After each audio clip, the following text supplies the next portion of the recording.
ଏହି ସପ୍ତାହରେ ମୁଁ ତୁମକୁ ନୂତନ ଲୋକମାନଙ୍କ ସହିତ ପରିଚିତ କରାଇବି, ଯାହାଦ୍ୱାରା ତୁମ ଜୀବନରେ ପୁଣି ଏକ ନୂତନ ଦିଶା ଖୋଲିବ।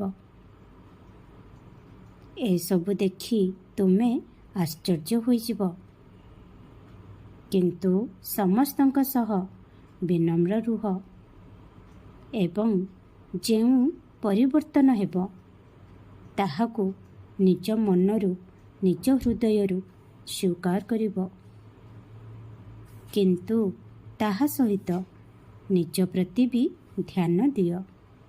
ତୁମର ପ୍ରଗତି ପ୍ରତି ଧ୍ୟାନ ଦିଅ।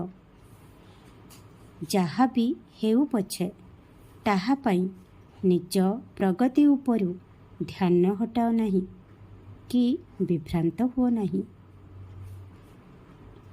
ବେଳେବେଳେ ମୁଁ ମୋ ପିଲାଙ୍କ ମନ କେତେ ସ୍ଥିର ତାହା ଦେଖିବା ପାଇଁ ଏପରି କିଛି ପରିସ୍ଥିତି ସୃଷ୍ଟି କରିଥାଏ। ତେଣୁ ମଜବୁତ ରୁହ ଏବଂ ପ୍ରଗତି ପଥରେ ତୁମର ଧ୍ୟାନ ରଖ।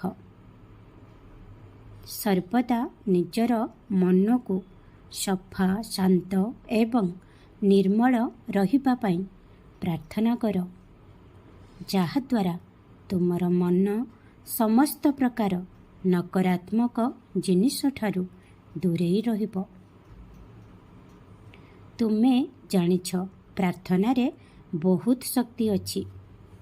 ସେଥିପାଇଁ ତୁମେ ସମସ୍ତଙ୍କ ପାଇଁ ପ୍ରାର୍ଥନା କର, କିନ୍ତୁ ତୁମେ ତା ସହିତ ନିଜ ପାଇଁ ମଧ୍ୟ ପ୍ରାର୍ଥନା କର। ଖୁସିରେ ରୁହ ଏବଂ ଖୁବ୍ ହସ। ଓମ୍ ସାଇରାମ, ଜୟ ସାଇରାମ।